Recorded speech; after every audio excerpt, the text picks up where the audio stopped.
Start with opening this up. For most of us who are being drawn into this morning, there's something that has connected you to other people or connected you to this time. Maybe someone invited you, or you've attended something, an event, a conference, or something that you're on journey, like we all are. And along my journey, I think I wrote this in my email I sent out, but it was about, I don't know how many, back in 2014, I think it was. I went to an A school, this Father Heart thing. Didn't know what it was about. Didn't even think I should go because I thought I knew everything there was. But I'd gone through a little bit of healing, and I'd become more childlike. I didn't know how unchildlike I was until you don't know what you don't know until you know. And that's where I met Richard for the first time, and Doss.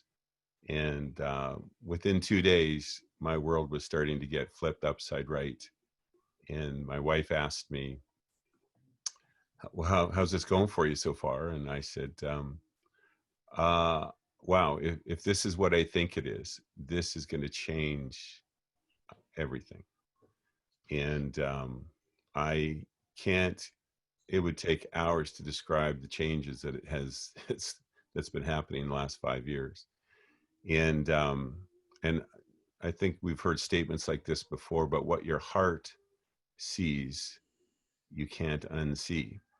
And for me, there's no going back. There's no returning to a version of Christianity that my head believed that was devoid of joy, was devoid of rest, was devoid of peace, and was devoid of authentic, deep relationships. And not that there wasn't relationships and connections and all that, but there was still something that was kind of missing in me, not in them, but in me per se. And so along the way, I think it was about day 3 or 4, I went up to Richard and I just said, is there books on this? Like I wanted to push it all through my head so I could get it. And that was my version of Christianity at that point, is to try and learn it and apply it. I tell people my favorite joke is I was raised without any, parents around, in a sense. And so when I came to faith later in life, in the sense, I wanted to get married, and I thought, I have no clue. I've never seen a Christian marriage. I've never seen how you do this. And I wasn't raised in a church. So I decided to sign up to all these Christian marriage seminars. And I took pages and pages of notes, because I thought, if I can just learn how to be a Christian husband, then I'll be a good catch. And I've since learned that it's all got to come from the heart, man. I tried hard for a few years, and it comes crumbling down when it's all about your effort. So long story short for me is, what came through the heart of Richard and Doss, started to unfold things that the waves are going, and it's the Father and the Son and the Spirit have been doing this for a long time. And you're going to hear Matt's story a little bit too, but if you haven't heard it. But I find this fascinating on the revealing of what the first century understood. And here we are. So when I started to see this in my heart, I just knew this is going to affect everything with respect to what most of us call church. And for those who've been part of our world, we would stand up on a Sunday and say, just to remind you, you didn't come to church. It's not a building. It's not an event. It's basically a family reunion. And that Sunday morning is about a 2% of your awake hours. And so it's great. It's super critical to have a time of coming together and being with family, but don't think that's what just coming to it is coming to a church. We are the church, and when you leave the doors, I would say that's when we get to be it. We come to receive and grow deep. But I could never figure out. I feel like we're growing family, but I always feel like I was outside of it, looking at it. And so as this began to unfold, I found myself down in Redding, California, visiting Paul Fitzgerald and Matt. And And that's where we began talking about community that they had started to see evolve in their world. And Matt made an interesting comment within probably an hour of us first meeting. Matt, you said something along the lines of, well, Brant, you know what the fruit of all this is, right? And I was like, I'm not sure I know. Well, the fruit of all this is friendship, enjoyment. It's what the Bible calls abundant life, friendship with God, friendship with one another. But we're not talking a world version of friendship. It's not, transactional. It's not win-win. It's a deep intimacy.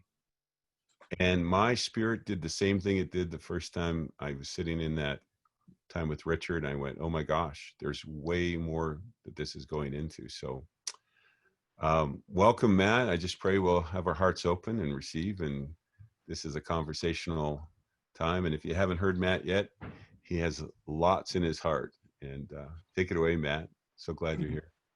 Thank you. Thank you, Brent. That was wonderful, meeting you for that first time, and really been enjoying getting to know you and your friends and the community. I think that really is, that friendship really is the destination. But just to give you a little backstory on my background, I was a college pastor at UC Davis for a short period of time. Just my wife and I were married. We met each other at this college ministry, and my wife Sierra and I, we thought, well, this is the most life we've ever experienced here in this community. It was a Baptist church, and so I decided to go into ministry, and Sierra thought that was a good idea, and so we did that. And unfortunately, as I'm sure you've heard many times, being a pastor is not a very pleasant experience. I mean, I think most pastors, at least in the States, after 2 years, I think it's like 60% or so, they wash out. They walk out of the pastoral responsibilities and go in a different direction in life. And I found myself pretty disillusioned in that experience. So I thought I'd go into the marketplace, and that was when I met Paul Fitzgerald, that I think many of you have met, but he was one of the leaders in what was called Business as Mission, advancing missions around the world through business. So we would do real estate transactions, we'd make money, and we would use that money to support missionaries. And I thought, I'd rather pour myself into something that I could see tangible results. And,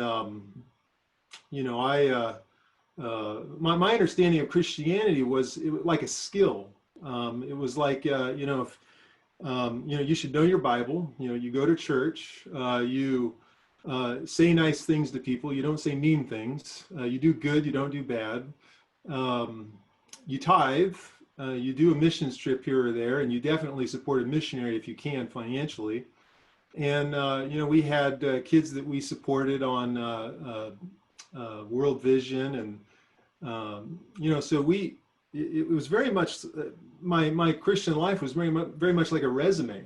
It was I had these really important things to help people and do good things, learn the Bible, and but I would say that for Sierra and I, our life, we started having kids right away. So we had 4 daughters in 5 years. And, that was overwhelming, to have 4 daughters. I mean, we were all, it was like they were all the same age, it was like having quadruplets, and so we would, go to church on Sunday and make ourselves look really good when we went to church. We, had to keep our act together, as we, were just completely, life was out of control. Any of you who've had children know that, a 1-year-old, a 2-year-old, a 3-year-old, it's all pretty much the same. It's just total insanity. And so we go to church, and the kids would, 4 daughters, and they're just, living life, and we're just trying to, tread water. And, in our, everything that we were doing in our relationship with God and one another, it was really, we were trying to meet an expectation that we had for ourselves, or that we felt was put on us in the Christian world, to look this picture perfect life. And it was absolutely exhausting. It was an incredibly exhausting experience.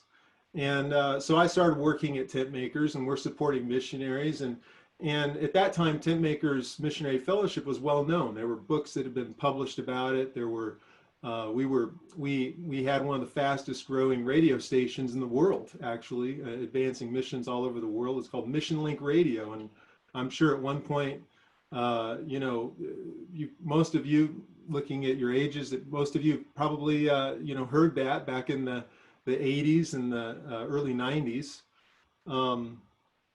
And so, you know, I felt like I was doing a pretty good job. You know, I thought I was doing a pretty good job. I was measuring up to my expectations of what I thought Christianity should be. But on the other hand, my wife and I and our hearts were just crumbling on the inside. You know, we were just feeling this pressure to perform and to put on a good show. And it ended up not, you know, it ended up being a complete failure. In reality, it was, I remember as a college pastor, I was hanging out with these two sisters on campus. And I was sharing with them the value of good theology, the value of being able to defend your faith in a world that doesn't understand Christianity, and in something called apologetics. And I remember as I was sharing with them that it hit me that I actually didn't love them. And I remember thinking, here I am, a pastor, and all of a sudden it became real to me that I didn't have love in my heart for these two sisters. And I thought, well, what am I doing? Like, what is it that's going on here? Like, what's actually motivating me? And so I went home that night, and I was just sort of pondering my life. And the thing that I discovered was that I was motivated by trying to be a good Christian according to my own understanding of what that was.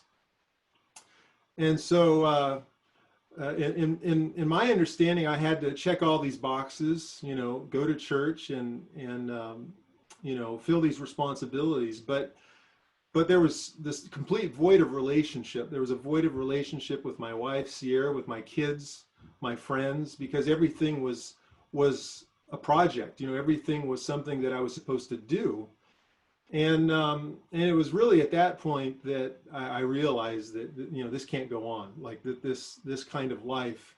And over the next few years, working with Paul Fitzgerald at Tent Makers, you know, we just continued to try to do the good stuff in the marketplace, and it was successful, but there was still that same void. And then one day, we went to an A school, and we were listening to James Jordan, and that's when my world collapsed. I mean, it was in the midst of listening to James, and all of a sudden it became real to me that that actually God, he actually knew me, like that he could see me, that he could see my heart. And I can't explain what that was like, other than it felt like I won the lottery. I mean, it was like the most incredible explosion that I actually mattered to God. And it just changed everything. And I remember later on that same year, Paul looked at me and said, "Matt, do you want to keep doing this?" And I looked at him, I said, "I can't do this anymore." So we shut down the ministry. We moved up to Redding, and we started soaking at the prayer chapel at Bethel. And we didn't go there because of Bethel. We went there because of the prayer chapel. And so we would just go in there and just listen to God, and just started diving deep into what does it mean to live in sonship. What does it mean to live as a son, to live as a daughter, you know, to live in relationship. And we also dove into what is healing, like what does it mean to, you know, we knew Chester and Betsy Kilster with RTF, and so what is this healing thing, like what's going on here?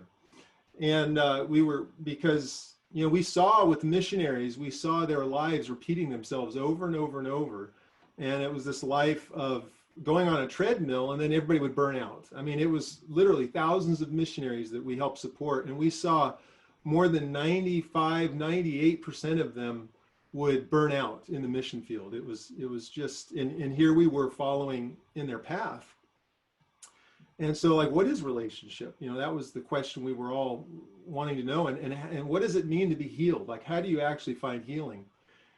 And, you know, it was in that deep soul searching that it became real to me that my whole understanding of my relationship with God and Christianity was really, it was an act. It was an attempt to perform, to do a good job.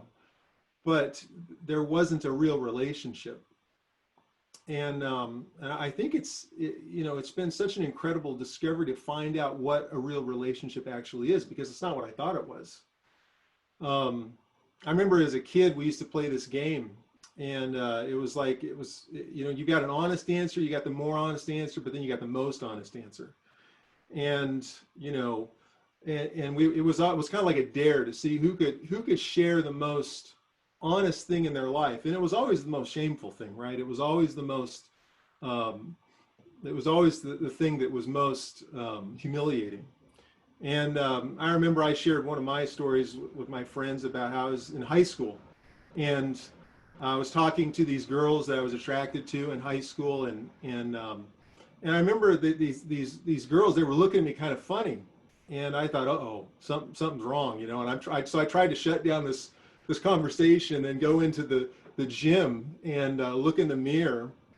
I'm like, okay, was my fly down? I mean, what's going on here? And I realized that I had this big booger sticking out of my nose, and it was like a flagpole, and everybody was here. I was standing in front of everyone, making a complete fool of myself. And I remember sharing that with my friends, and we all started sharing, and we all started sharing our most embarrassing moment. And I remember that group of friends, something happened, and there was in high school, it was like we stayed friends throughout the whole year. We stayed in relationship. There was there was a barrier that wasn't there that we had with our other friends, people that I knew, that we didn't have with this group of friends that I had at that time. And I remember when Paul and I, when we would have these retreats with these missionaries, and the Spirit of God really put it upon us to basically do the same thing, to share our inmost being with these missionaries that we were getting ready to send to China. And I remember, just this incredible moment when people would share their most broken moment in their life. Maybe it was a trauma that they had gone through, or maybe it was some kind of embarrassing moment in their life. And I remember seeing how all of a sudden, this wall came down, and we began to be able to relate to one another and to share our hearts. And so much of what I understood about Christianity was that I needed to have faith, but I never really understood, well, how do you get that faith? Like, what is faith? And one of the things that we found and discovered was that, it's a byproduct of relationship. When you have transparency, when you have honesty, when you have, when you're able to reveal your inmost being, and be real with someone, you actually can have a real relationship. You can actually, it'd be like, let's just say I'm coming to visit you, or let's just say you're going to come to Reading, and you're going to show up on the plane, and I tell you that, I'm going to send a friend of a neighbor to go pick you up at the airport. And you go to the airport, you show up in Reading, and there's no one there. And, your first thought is probably going to be, oh, I wonder if they forgot about me, because there's no relationship there. You don't know if that person forgot about you. You're going to have to call an Uber. But let's just say it's your closest friend that said they're going to be there to pick you up at the airport, and they're not there when you arrive. You're probably going to just think, oh, well, they got stuck in traffic, or, you're going to have faith that they're going to be there because you guys are such good friends, and they're going to show up. And the funny thing about faith is that faith is something that comes from honesty. It comes from relationship. It's not something you can get directly, but without relationship, you can't have faith. Like it's just a byproduct of any loving relationship. And the interesting thing we found about building community is that until we actually get to the point where we can reveal ourselves to one another and accept each other, and come into this realization that we're not condemned because of our sin, when that becomes real and it becomes safe, then we can actually reveal ourselves. We can reveal our hearts and reveal our true inmost being to one another. And one of the things that comes from that kind of revealing is that there's a fruitfulness that comes from that. And what that makes possible is it makes things like faith possible. It makes believing someone possible. It makes, actually trusting them in your heart possible when you're able to, just take that deep dive into relationship. And so, in walking this out, this, what does it mean to go through healing? What does it mean to build community? What does it mean to be whole? We just took this, a very practical approach in just connecting with people and building relationships and seeing, well, how does living in this love of God actually work in day-to-day life? And I think that if we're going to talk about steps or bases, that's probably like, if there's a first base that I would say without it, you really don't get anywhere. And that is honesty. I mean, see, without honesty, it's actually impossible to have a relationship with someone. But the struggle we face, it sounds like such a simple thing, honesty, but then why is it so hard for us to share our most embarrassing moment with a stranger? Why is it so hard for us to share the things we struggle with? Our sin, the sin in our own life, the areas where we've completely, failed in our ability to be, quote, a good person. Why is that such a hard thing to share? Well, that pressure to not want to reveal ourselves because we're ashamed, because we're fearful how other people are going to respond, it actually shuts down community. It actually shuts down relationship. Because we can't be honest, we can't actually be ourselves. And that's why I love when Jesus, when he was walking on the earth, remember that conversation where he said a few things. He said, I don't need anybody to tell me about the darkness that's in the heart of man. And then later on he said that, or if you've looked lustfully at someone, you're guilty of adultery. Or if you've been angry, well, that's murder. If you've coveted, right, that's theft. And I'm sure people understood those words in a lot of different ways, and some people were maybe offended by those words. But actually what he was saying was really encouraging, because what he was saying is that I know everything about you. I know all of the things you struggle with. I know that there's murder in your heart. I know that there's all of this stuff that's there, but I'm still loving you. That's really what he was saying. He's saying, I still love you even though you're broken. And if you think about it, that sets us completely free to be able to not only be real with God and be transparent with God, but it actually allows us to be transparent with one another. It actually sets us free to understand how to actually have relationships and to be connected. Because without that revealing of our brokenness, I love what the Apostle Paul said. He says, if I'm going to boast, I'm going to boast in my weakness. And, I've often thought, well, he certainly wasn't talking about doing bench presses or being physically strong. And he wasn't talking about his strength or his weakness with his intellect. He was talking about the things we're talking about. He's talking about the things of faith, the things of God, right? And he was saying, if I'm going to boast, I'm going to boast in my weakness. I wonder some of the things he must have said. I mean, that, do I trust God, right? I mean, isn't that one of the most basic questions in Christianity? Do I actually trust him?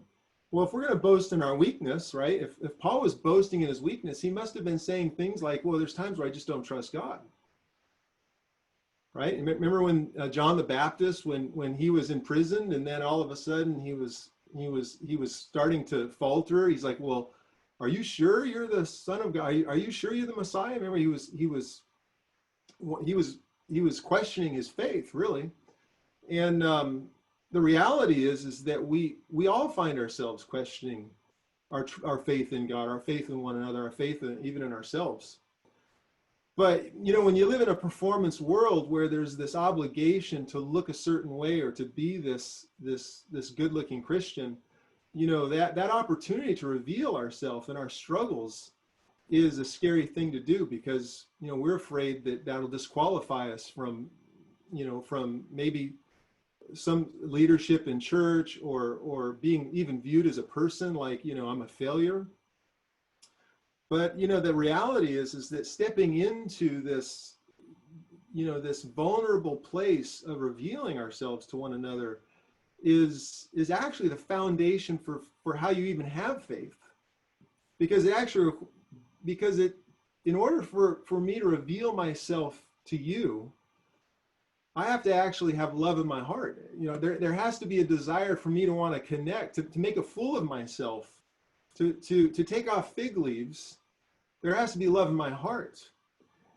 And that movement of revealing ourselves is a terrifying, there's a reason why we all wear clothes. It's a terrifying thing. I remember I used to have these recurring nightmares in high school of going to class and then I would realize I had no clothes on, and just the sense of horror, of I don't know how I'm going to get out of this situation. Well, one of the things I found about revealing myself to others is that it's a very vulnerable thing. People can laugh, they can judge me, they can criticize me, and I found that that it does happen. But the thing that I've discovered is that when you're willing to actually reveal yourself to someone else, is that you can actually have a relationship that is so different than anything I've ever known before. It's so different than being cordial. It's so different than having an acquaintance. I used to think I had a lot of friends in life, and one of the things when I look back on the relationships I had before was that I had a lot of acquaintances. There was a lot of people that I shared what I wanted to share with and project what I wanted to say, but there weren't many people that actually knew me and my brokenness or knew my heart. Since coming into this revelation of what it looks like to walk without fig leaves and to walk a transparent life, there's been I would say the biggest change that's happened is that I actually understand now what it means to not just to have intimacy, but to have the fruitfulness that comes from intimacy in relationships.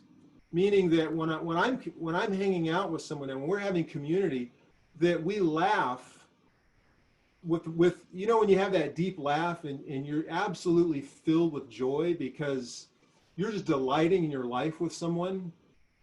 When you make room in your heart for someone and you're absolutely filled with the delight when you see them and you just want to give them a big hug. I used to just have that with my wife. Now I get to experience that with my kids, and I get to have that with my friends. There's a fruitfulness of relationship that comes from us revealing ourselves to one another that is it's scary as can be. It's one of the most terrifying things to do, but what it makes possible is actually makes it possible for us to not only know each other, but it also makes us possible to have a real relationship with God, because when we can go to God and we can share with him why we like to sin, why is it that I like to lie when it makes me look good? Why is it that I like to portray myself as a professional and make myself look very important, when in reality, I'm just doing it because I want the attention? Like, why do I do that, God? Like, why do I want to be viewed as a stand-up citizen and not as someone who's not as someone who's weak? It's great to have those kind of conversations with God, but the amazing thing is that when you can have those conversations with, why do I delight in the things of darkness that I've been delighting in? Like, why is that, God? What's broken inside of me? One of the things I found is when you can have that kind of a real connection and conversation with God about your brokenness, you can actually have that with other people. And when you can reveal and open yourself up to God and to other people, it allows for something to happen that's absolutely supernatural, it can't be understood until you actually just step into the river of what happens there. But God gave us a picture of this in marriage. When boy meets girl, and the way God set it up, when a boy, they're enjoying each other, and the boy shares something. I remember when I shared with my wife that I had a learning dyslexia, and I was very ashamed of that growing up in school. And I remember when she was like, she didn't mind at all. Like, she thought, oh, well, that's okay. And she ended up becoming my note taker at UC Davis, and she'd take notes for me in class because my dyslexia, I couldn't take notes and listen. And but I remember in my heart that I felt this sense of joy, that she knew something about me that I was ashamed of, but she wasn't ashamed of me. And in that relationship, she started to reveal things about herself, you know, failures in her life. And then I shared more about my own failures and how I had, you know, I had been with other women, you know, I had sex with other women, and I had a past, and we started sharing more and more. And all of a sudden, out of that came this love for one another. And I thought, you know, this is the woman I want to be married to for the rest of my life. And, you know, out of that revealing, you know, in the way God created marriage, it's like when a man and woman, when they tie the knot, right, and you step into consummating that marriage, right, after marriage, and when you literally take off your clothes, you take off your fig leaves, right, and you consummate that marriage, you know, that's where children come from. I mean, the fruitfulness that comes from that kind of intimacy is not just true in the physical, it's true in the spiritual, that there's a spiritual fruitfulness that comes from us revealing ourselves to one another the way God always intended us to be. The way the Apostle Paul said, if I'm going to boast, I'm going to boast in my weakness. And one of the things we found is that without that honesty and without that transparency, that there really there's no way to have faith. There's no way to have relationship. All we have is our rules and regulations. We have social norms. We have ways of relating to one another that we're used to. You know, Richard, you're, you know, living in Asia. I mean, you know, when you travel a lot, and you know, there's different norms depending upon where you travel, what's normal in a conversation. And it's interesting how different it is in Asia than it is here in the United States. And but you know, but I've noticed that it's the same in Asia as it is here, as it is in Europe or in South America, is that just because you go through that exchange, it doesn't mean that there's any relationship at all. You know, you can shake hands, you give each other a hug, or not do that anymore, or, you know, you bump elbows. You know, you say nice things. How's the weather? And you meet each other once a week, maybe on Sunday. You know, we can go through the motions, but it's not really a connection. It's not really that most honest answer isn't there. And when it's not there, there isn't the ability to enter into the spiritual fruitfulness that is really miraculous, that comes from when we reveal ourselves to one another. And one of the things that, just to kind of wrap it up, one of the things that we found is that this is the way it is in the Trinity. You see, the Father and the Son and the Holy Spirit, they know everything about each other. In fact, they live inside of one another. The Father is in the Son, and the Son is in the Father, and the Spirit is in us, and we're in Christ.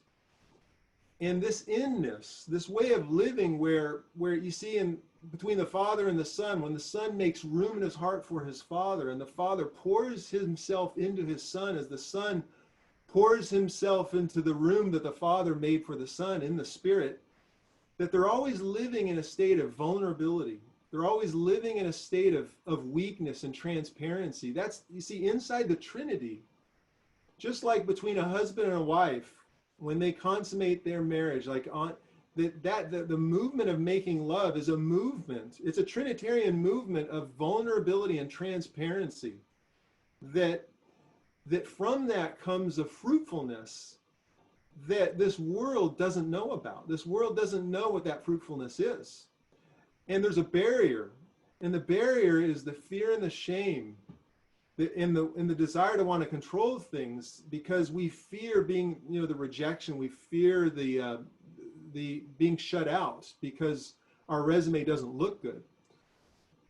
But the reality is that the body of Christ was always meant to be a place where there was no condemnation, right? Where we didn't condemn each other for our failures, but instead reveal ourselves to one another, reveal ourselves to God.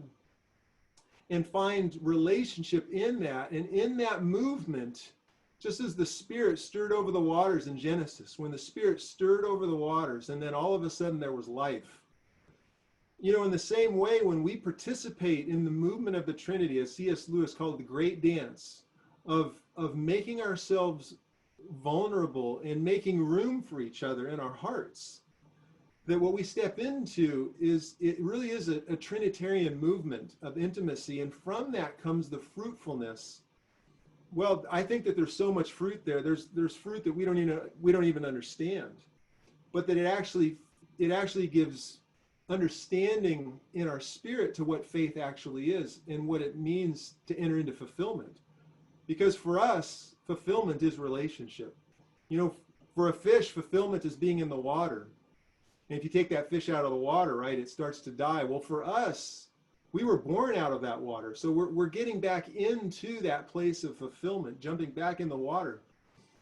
But there's a barrier. And that barrier, the fear and the shame of rejection, is what holds us back from actually ever revealing ourselves to one another.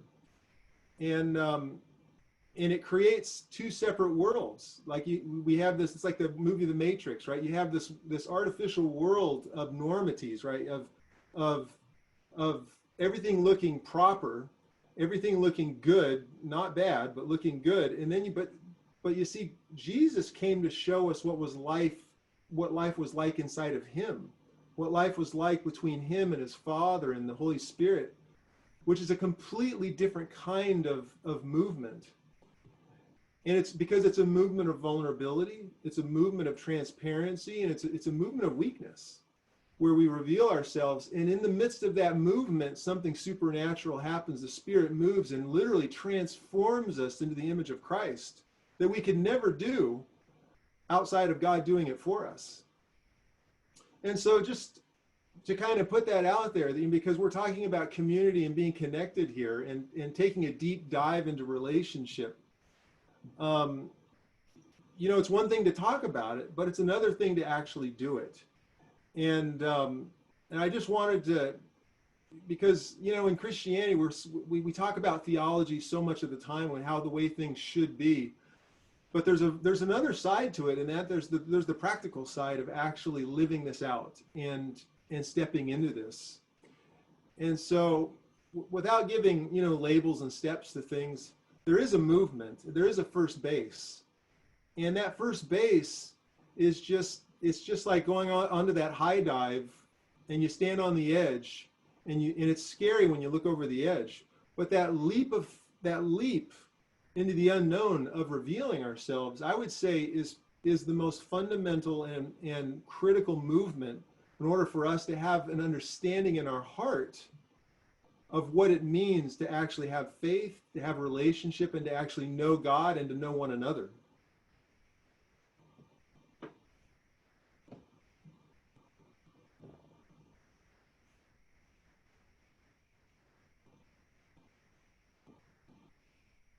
That's powerful.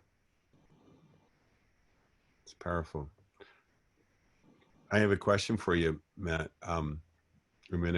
We'll encourage hear what Rob and others have there, but for most of us, for a lot of us, for myself anyway, there's this sense of opening up to God. You know, there's various, you know, without knowing, as soon as some pressure comes and it reveals more. And I thought I was supposed to be strong, but I'm realizing I'm weak. And so we open up in that direction to him. But there's this, as you've said, there's this limitation that we have about opening up to other people because we've been burned before, or at least we have a memory of it, or a sense, or a false, fear, false evidence appearing real type of thing. And, what have you discovered in terms of just letting yourself go out there? It seems to me that's what children would do, that childlikeness. And there is going to be moments where people react to us, and we can go back to Dad, we can go back to our father, climb in his lap type of thing, and be comforted. But is that the rhythm? that gets expressed without it being, I'm like, it's not a mental thing I'm doing. I'm just going to take this. And the more my heart becomes touched by him, the more I'm being mothered and fathered, if you will, being comforted in him, the easier, I don't know if that's a proper word, but the more courage, the more freedom there is to just be open. Yeah, I think that I think it's good to be aware of what are the things that are blocking us from, from that honesty and from that transparency, because when bad things happen, I grew up in a home, my dad was an alcoholic. And so, my dad, in his alcoholism, was very cruel with his words. Actually, he was very, um, he didn't understand what he was doing, but he was always wanting to win the argument. He was always wanting to dominate the conversation. And so I'd be, my heart just turned into a walnut. Like this casing kind of went around my heart. But for me, it was all about my dad. It was all about the anger and the unforgiveness I had toward him. Um, and I remember just being filled with rage at the thought of him. And, it wasn't until honesty just wasn't even possible for me until I was willing to acknowledge in my relationship with God that how much bitterness and how much pain there was. And, unpacking that was a process. It took me a good, 2 years to really unpack that. But once that got unpacked, then I found that once I was able to let go of that, then I could actually take risks with other people that maybe I didn't know so well, and being vulnerable, because before that, it just wasn't a possibility. Like I couldn't go there. I couldn't, it was a vault, and that door was locked. But once that bitterness was gone and that unforgiveness was gone, it made it possible for me to go there. And I found that in working with other people that, there are blockages, there are things that hold us back. And, God is really good at pointing something out to us and and opening his arms and saying, we can go there, son, we can go there, daughter, we can. And that was where I first discovered honesty in my relationship with God, was just how furiously angry I was when I knew as a Christian, as a pastor, I shouldn't, like, unforgiveness was not allowed, right? You just forgive, right? It was just a choice, but when I finally gave myself permission to just let the murder in my heart just come out, that was what changed everything for me personally. Because after that, once that got unpacked, then it was like it lost its power. It lost its, I don't know how to explain it. It lost its ability to shut me down. And I wasn't angry after that. But, it took 2 years of me to unpack. And it was like a lot of vomit, a lot of puke that was on the ground. It was really messy for me, but it's over now. That's great. I mean, it's great that it's over now. I think various ones of us have, it's funny how I say that sometimes. I talk as if I'm talking about the group, and I'm really probably talking about my own heart. So might as well just go there. That my experience and what you're saying, Matt, is that I've noticed that God moves at the speed of our heart. And when I started seeing things a few years back, and I just went, my first question to him is, why did this take so long? Why couldn't have this happened in my 20s, late 20s, or my 30s or 40s? Like, why did this? And his answer was so immediate. He just said, it's the first time, Grant, you've been surrounded by people who will have love coming through them towards you, and they don't expect anything in return. And that line just it revealed probably one of the biggest fig leaves that my heart had put up through my life from a little child, was that I wasn't worthy of receiving love unless I was doing something for it or for them or whatever. And I find that was, and still is a risky adventure. And with even with I've been married 36 years now, and I find that I'm just beginning a phase of going further into my heart that I didn't even know was there. Some of those much buried things. And I was telling Matt this the other day that that verse makes so much sense to me now. The issue that for God is not sin in the world, because all that was taken care of on the cross. From his perspective, the issue is that we hide. We're hiding, and we don't fully know why we're hiding. We just experience the fruit of hiding, and we're just not honest, and all that fear and stuff. And it didn't make sense, that verse, those who forgive much love much, until I understood this. We know it's those who forgive much love much. I long to love much, and it's just a passion. And but it wasn't the list of those who are forgiven. How many has the longer list of things that you did, the fruit of separation? No, it was the awareness of how far, the honesty, how far my heart was not connected to the source. I just didn't know what it all meant, didn't know why, didn't understand all that stuff. And slowly, I find this a fascinating journey, and I've been quite moved to believe that the generation that's coming along in this generation, the younger, are going to be able to experience this much faster.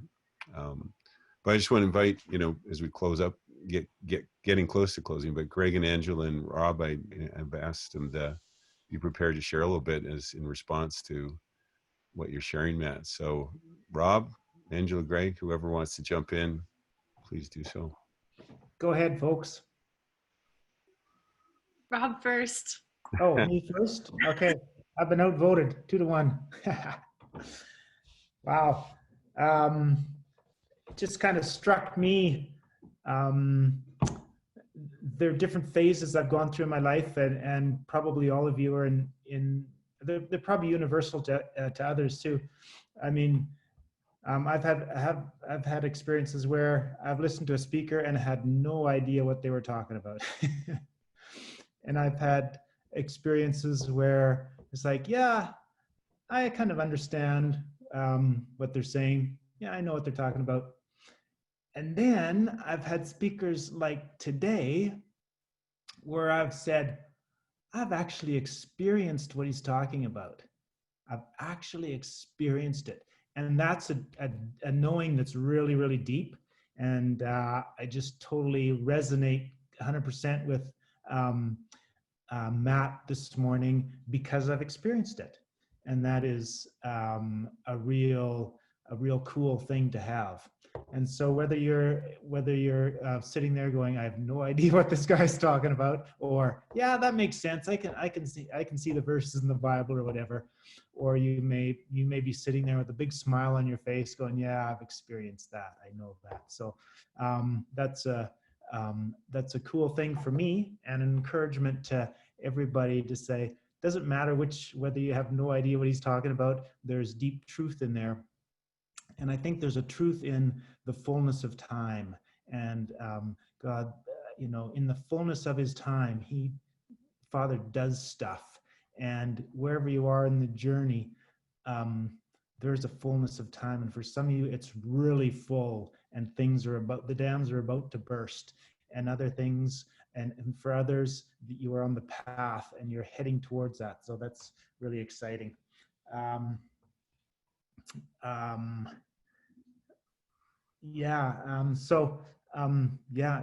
If you really want to know, experience it. If you really want to know, if you really want to feel what Matt's talking about, if you really want that too, you have to experience it. You have to just jump in. And it's not like a university course where you have to study for the exam. There's no prep or anything. There's just a faithful jump in, because God, in the fullness of time, is preparing that for you. So if you can, it is fearful, like Matt said, it's a fearful situation, but you know what your Father will do. He will prepare a time a place and a person to do that with.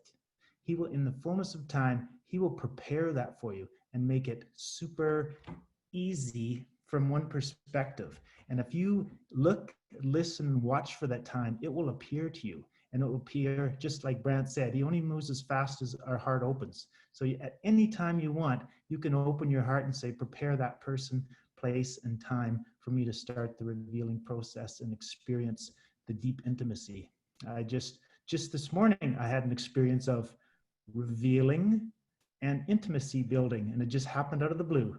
And it was just a very a poignant moment for me, where intimacy was just taken to another level, and it was a beautiful blessing. So these are all blessings. So Matt said something about fear, shame, and rejection. And who hasn't experienced that? Or who hasn't had that in some way? And for myself, man, I've been blackmailed by the enemy for so many years with fear, shame, and rejection. It's, the mind boggles at it, or my mind boggles at the blackmail that I was subjected to. And there's really only one way to stop blackmail in its tracks. And that's just the guy who has no secrets cannot be blackmailed. If I'm being blackmailed, I can just reveal what the blackmailer has said to my friends, family, whatever, and blackmail stops.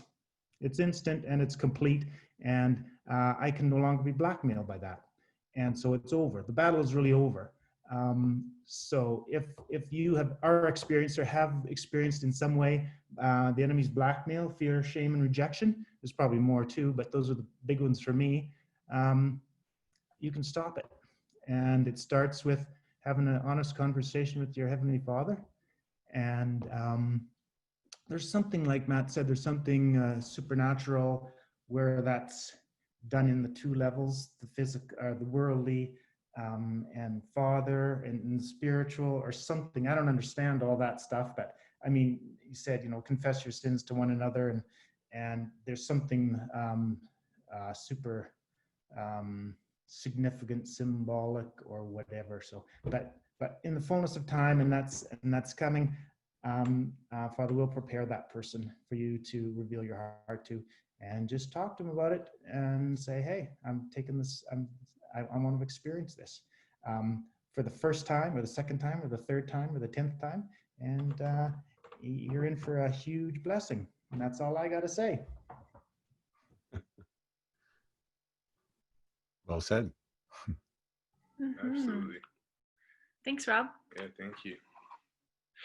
I think when Matt was talking about sharing from his heart, and like, especially in high school with your friends, or just telling that really honest story and having that deep relationship. I remember for me, when that first started was around that high school and into university stage. And so it's fun for me because I still work with a lot of football guys, and young men, they always want to come to you. They're like, I have a secret. I have a problem. It's like, oh yeah, what is it? And like, well, I look at porn. And it's like, oh wow, that is shocking, and because it's like every young guy, right? And so it's amazing because I just kind of talk about it. I'm like, oh yeah, like what are you looking at? Like, and so we just start talking about what's actually going on in their heart, because often what is an external sin is not the real issue. It's what their heart's longing for. And I found that as I've got my heart's desires met in that place of healing and in that place of honesty with God, like you talked about, Matt, it was that's the place of radical transformation. Because until I tell God I don't trust you, he really can't address the problem. And even the thing that we had talked about before, Matt, where you're just like, you're talking to God and you're pondering and saying, God, I really like this sin. Like, I really like why do I like that? Why do I like to feel angry? Like, and really, I feel like I'm in a lot of control when I'm angry. And just like pondering that and talking to God about the reality of the sin of our heart, because we're not rejected in him. But I think that's one of the greatest fears of all in entering into community, is you fear rejection. Like if people actually knew what I thought or what was inside, they would reject me. And the reality is that I've experienced is that everyone's thinking that stuff or dealing with some form of an issue of the depravity of their heart. And because we as Christians get to experience that relationship and that transformational acceptance from God, like that unconditional love and acceptance from him, that from that place we can just extend that to other people, and no sin is shocking. It's like yeah, nothing's new under the sun. But from that place of community first, of just with God and cultivating that, that's what I've found the most transformation. How about you? Yeah. I really like being your friend, Matt. Yeah. I'm like, oh, this is just, yes, I've heard this a million times, but I could hear it a million more. It's so just refreshing. And what resonated today for me and in my heart was when you were sharing about boasting in the weakness, and how it's like, oh God, like Greg just mentioned it, like, I really don't trust you. Like, I really don't trust God. I really don't. Why don't I trust you? What in my heart likes to be in control more than letting you do something, God? And as I was pondering that with him, as you were talking, my heart was just feeling these areas of shame and obligation and duty. And it's like these, like social, and I find that like Christian social norms are really shaming.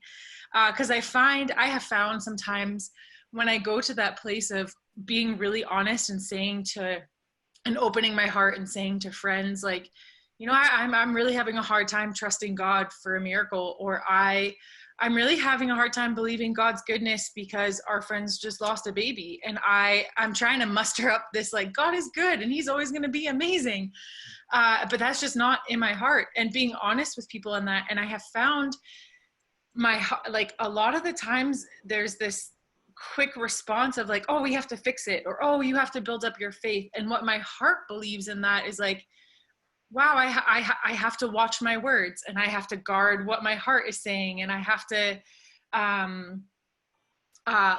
or my heart starts to believe like, oh my gosh, I'm lacking faith for like God's goodness or whatever. And I've, over the last couple months, as we've grown in our friendship with people, I have found that God is actually meeting us in the vulnerability of saying like, I really love, like, we have friends that just lost a baby. I really love you guys, but I am exactly where you're at. Like, my faith is no much more further along than yours is. I'm trying to be honest with God and say, like, I also don't understand, and my trusting the goodness of God meter just isn't there right now. And we have found, and just having those honest conversations and us choosing to be the most honest with people, it allows their hearts to be the most honest. And then there's some supernatural, I wish I had words to explain it, just shift that happens. And then we are actually encountering the goodness of God in the middle of it. But over the last couple of weeks, months, I've just been really exhausted living in pseudo realities, and my heart living in a pseudo reality, and just realizing that the only way to step out of the pseudo reality is to step into the reality of the dance of the Trinity, and knowing that I'm safe in there and that I'm vulnerable in there. And as I continue to be present in that dance with the Trinity, I can choose to be the most honest, and rejection and shame or control or people trying to fix it or whatever, it just kind of brushes off, and it's like, oh, okay, like that's where they're at and I love them and it's amazing. But there's something that has shifted internally in my heart that's like, no, I'm actually secure enough in God's love to be the most honest, and in that security and in that most honesty, bring that in my relationships with other people, and actually experience that fruitfulness of authentic friendship, where you could just say like, man, this is a really sucky situation. I got nothing. I have nothing. I can't muster up my faith for you. And that's another one that just grits at my heart. Like, just build up your faith. Like, just muster up. I'm going to build myself up in the faith. Like, actually, you can't build up anything that God hasn't given you. If you're doing it, you're just in self-righteousness. And even just realizing that and saying like, wow, I don't have faith in this area. I don't trust I don't trust. And going to that boasting in the weakness. Wow, I don't trust your goodness. I don't trust who you are. I don't trust your nature. I don't trust these things. And in that, actually encountering who he really is and getting rid of my own heart's perceptions of who I thought God was. So thanks for being our friend. Oh, awesome. It's just been a delight for Sierra and I being your friends too. We're just loving you guys and can't wait to dive deeper. Yeah. And come to warm Reading. Yes. It's already turned in Calgary. It's August. Shouldn't be this cold. Just a real quick, that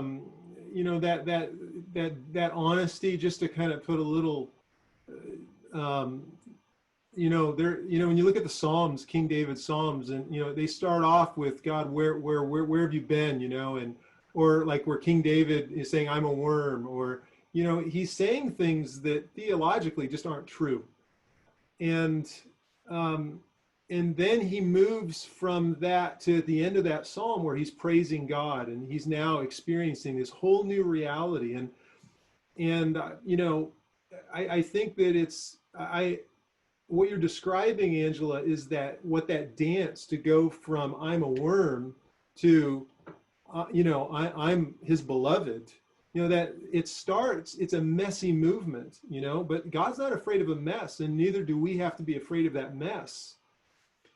And just because it looks messy now, it doesn't mean it's always going to look messy, right? Eventually there's a song that comes out in our heart of joy.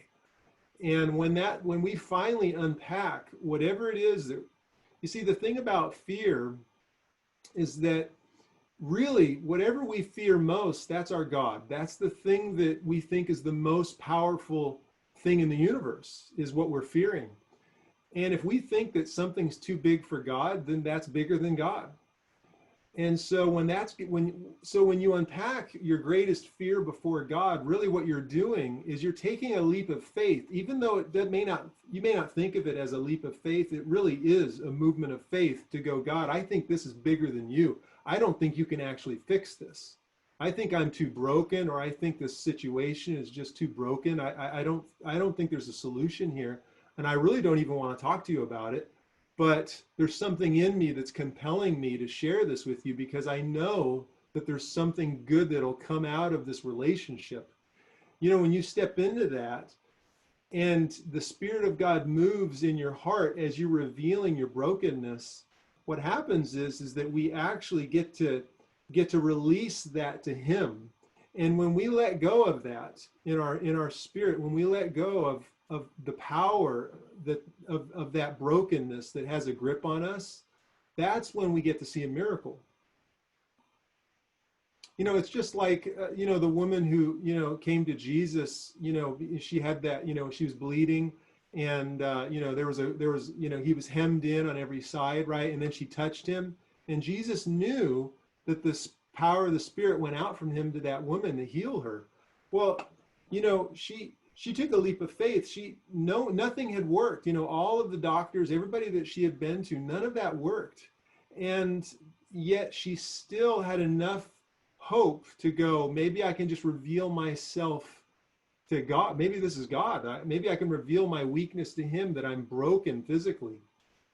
And that movement of revealing of weakness is actually how it's like this at home with the family, with the kids, when they hurt themselves, unless they reveal their boo-boo to mom and dad, it's going to stay bleeding, right? It's going to stay infected. Well, in the Spirit, it's the same thing, unless we're willing to reveal ourselves, God can't actually do a miracle, because we're saying no, that we're not giving Him the opportunity. It's powerful. Before we take a break, for those who want to hang out, Richard, I have a sense you got something to add to this, because you've been one of those broken guys.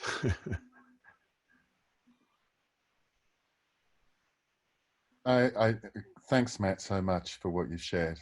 It's great. I was thinking to myself as you were sharing, Father's been speaking so much to me about the authentic child within myself. during these months that have passed, and returning to that authentic child and the freedom that little children have to be themselves and to express themselves. Now, a few years, about 10 years ago, we got a new pastor at our church here. And my mother was so keen that he would be impressed by us, because the church was supporting us financially at the time. And so she said, "Oh, I'll make this fabulous meal, and I'll bring out the best plates and the best silver, and I'll cook it all, and the pastor and his wife can come, and you guys can, I don't even need to sit down at the table, I'll just serve the food, and you can talk and get to know one another." And so we set up this meal, and the pastor and his wife came round. It's the first time I'd met them.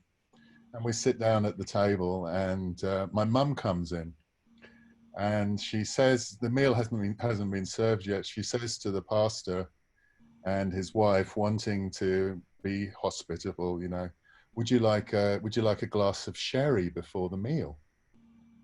And the pastor turns to his wife, and they're having a brief discussion, I assume about who was going to drive home, maybe, I don't know. And my daughter Stephanie, who's about 8 at the time, she said, "Oh, don't worry, Granny drinks it out of the bottle." No, drinks the sherry out of the bottle, which is totally true. She does. But any sense of trying to create an appearance or impress them or what have you was just disseminated in that moment. And Stephanie couldn't understand what the problem was. You just say it the way it is. And there's something, isn't there, about in all of this, that Father is taking us back to who we are as authentic children. And one of my favorite quotes at the moment, I was just looking it up, is from Brennan Manning. It says this: the authentic child is the doorway into the depths of my union with God. The authentic child is my doorway into the depths of my union with God. When you strip away all of my culture and all of the things that have been formed through brokenness and pain and hurt, and you come back to the authentic Richard, the authentic child, that's the person who enjoys not just deep communion with God, but deep communion with others. And for me, these last few months have been about a stripping back, breaking out the steamer on that wallpaper that's 100 years old, and stripping back all of the layers and coming back to the authentic child within. It's that authentic child that brings us to a place of deep intimacy. Thanks, Brent. Thank you for sharing. Thanks, man. We'll transition now going forward. So if you would like, we're going to take just a 5-minute break. For those who want to hang around, you can go get a coffee or whichever like, and you don't have to stay around as long as the call goes, but you can. We'll come back and you get broken up into you'll get separated, not broken up, but separated into breakout groups, as they're called. And you'll get a little thing that when it happens, you'll just hit on it to step in. And there'll be someone there who's facilitating, not leading, but just facilitating, just allowing a conversation to continue in our hearts. And it's so valuable for me, what you've shared, Matt. Some people ask, why does this matter as it relates to the glory of God fulfilling this planet? What does it has to do with Romans 8, where all creation is anticipating, groaning for the revealing, not of Christians, not for the revealing of Christianity, but for the revealing of sons. And so there's a tendency in me wanting to get to action. There's a tendency to want to kind of prove that what's going on in me is actually going to help change the world. And what I find is this continual invitation to surrender, to be honest. And it is, like you said, it's terrifying. And for various reasons. And so anyway, just want to encourage you, if you want to hang out with us and you'll be in a room and you get to meet some people and share whatever you feel you want to share. So thanks, Matt. If you get next week, we'll be back, and there's some interesting names lining up to be a part of this on Sunday. So this is going to be a wonderful mosaic of different people. And I know Matt's got more in him. I got so many notes from you, Matt, when you were up here, that there's so many more questions to probe with you, but we'll start here. Thank you so much. Thank you, Brant. Yeah.